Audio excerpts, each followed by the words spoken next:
गुरुर्ब्रह्मा गुरुर्विष्णु गुरुर्देव महेश्वर गुरुर् साक्षात् परब्रह्म तस्मै श्री गुरुवे नमः। त्वमेव माता च पिता त्वमेव बन्धु च सखा त्वमेव विद्या द्रविणं त्वमेव सर्वं मम देव देव।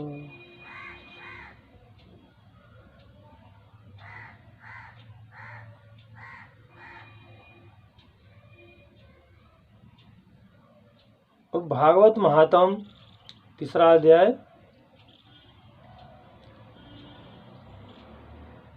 सनत कुमार जी का श्रीमद् भागवत की सप्ताह विधि व उसके सुनने से जो फल मिलता है वर्णन करना। सनत कुमार जी बोले कि हे नारद मुनि, तुमने बहुत अच्छी बात पूछी। हरिद्वार में गंगा किनारे यह यज्ञ करने के वास्ते अच्छा स्थान है।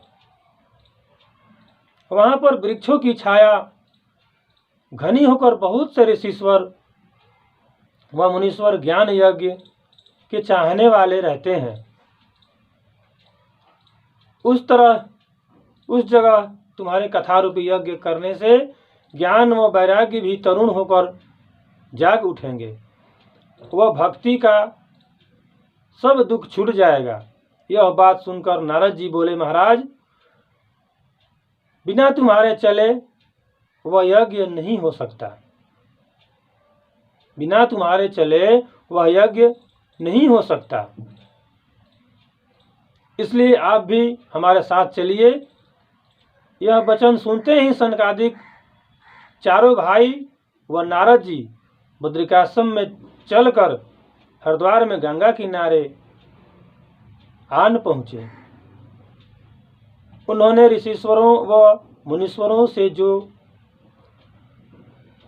वहाँ पर थे कहा कि हम इस स्थान पर भगवत रूपी यज्ञ करते हैं।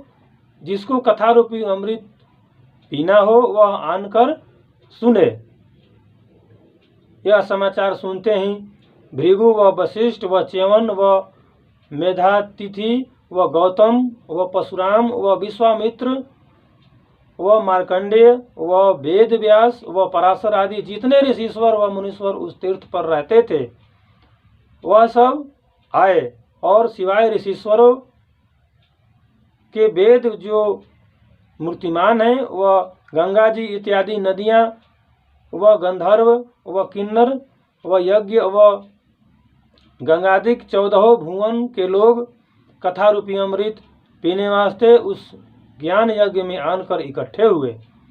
जब नारद जी ने सब किसी को बड़े आदर भाव से बैठाला तब वैष्णव व विरक्तों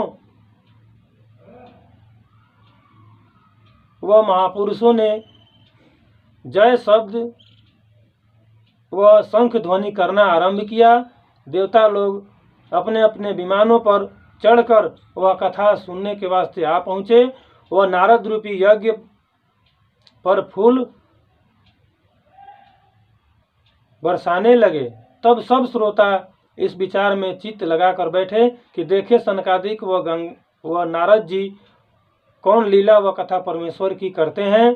उस समय सनत कुमार ने नारद जी से कहा कि हम तुमको यह कथा सुनाते हैं जो सुखदेव जी ने राजा परीक्षित से कही थी। वह पुराण 18,000 श्लोकों में है। उनके पढ़ने और सुनने से मुक्ति हाथ में खड़ी रहती है। श्रीमद् भागवत सुनने के बराबर दूसरे पुराण के सुनने व हजारों अश्वमेध व वाजपेयी यज्ञ करने से फल नहीं मिलता। काशी व गया व प्रयाग व वैकुंठ,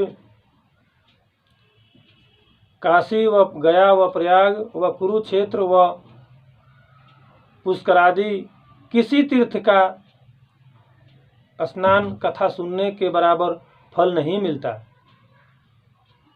जब तक संसारी लोग यह कथा नहीं सुनते तब तक उसके अनेक जन्म का पाप गरजता है। अमृत रूपी भागवत सुनते ही उनके पाप इस तरह छूट कर भाग जाते हैं जिस तरह सूर्य के निकलते ही कुहिरा नहीं रहता। जो मनुष्य प्रतिदिन एक या आधा श्लोक श्रीमद् भागवत का पढ़ा करे उसकी भी मुक्ति हो जाती है। वह जो लोग नित्य पढ़कर भागवत पढ़कर औरों को सुनाते हैं उनके करोड़ों जन्म का पाप जलकर भस्म हो जाता है।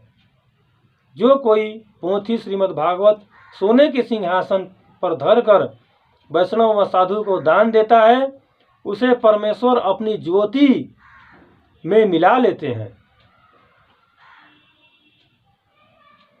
जिसने मनुष्य का तन पाकर भागवत कथा नहीं सुनी उसे धिक्कार है, उसे चंडाल के बराबर समझना चाहिए। ऐसा पुत्र जन्मने से उसकी माता बांझ रहती तो अच्छा था। कलयुग में यज्ञ व तप व दान व धर्म आदमी से कुछ नहीं होता और उसका मन एक तरफ नहीं लगता।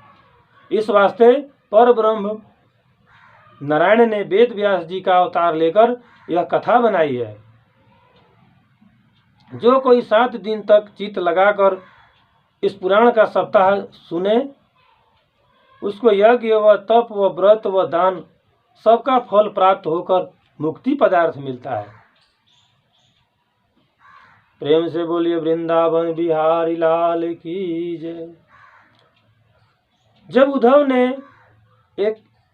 जब उद्धव ने एकादश स्कंद में सब ज्ञान श्री कृष्ण जी से सुनकर कलयुग का लक्षण जाना तब श्याम सुंदर के चरणों का ध्यान धरकर मुरली मनोहर से पूछा कि हे दीनानाथ, आप तो वैकुंठ को जाते हैं, संसारी लोगों का उद्धार किस तरह होगा?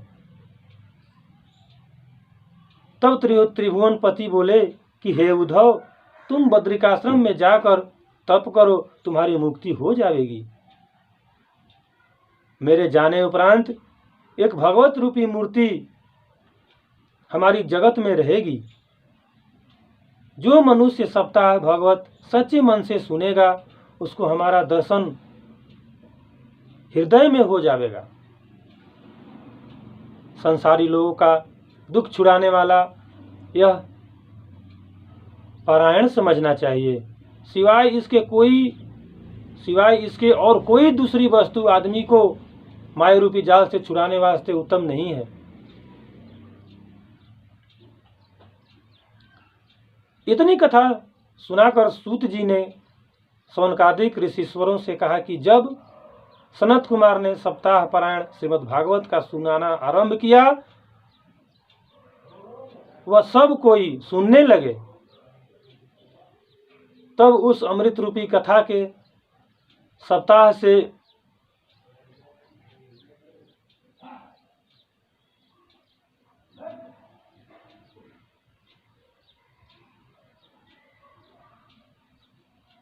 सप्ताह पारायण श्रीमद् भागवत का सुनाना आरंभ किया, वह सब कोई सुनने लगे। तब वह अमृत रूपी कथा के प्रताप से वह दोनों बूढ़े ज्ञान व वैराग्य जो अचेत पड़े थे तरुण होकर उठ बैठे। वह भक्ति का दुख छूट गया। वह उनका दर्शन व सभा वाले पाकर गोविंद व हरे मुरारे कहने लगे। वह भक्ति व ज्ञान व वैराग्य का दर्शन मिलने से उसको भक्ति उत्पन्न होकर कलयुग में दुख जाता रहा। वह सब किसी का मन सप्ताह कथा सुनकर शुद्ध व एकजीत हो गया। प्रेम से बोलिए वृंदावन बिहारी लाल की जय। श्रीमद् भागवत महात्म 3रा अध्याय समाप्त।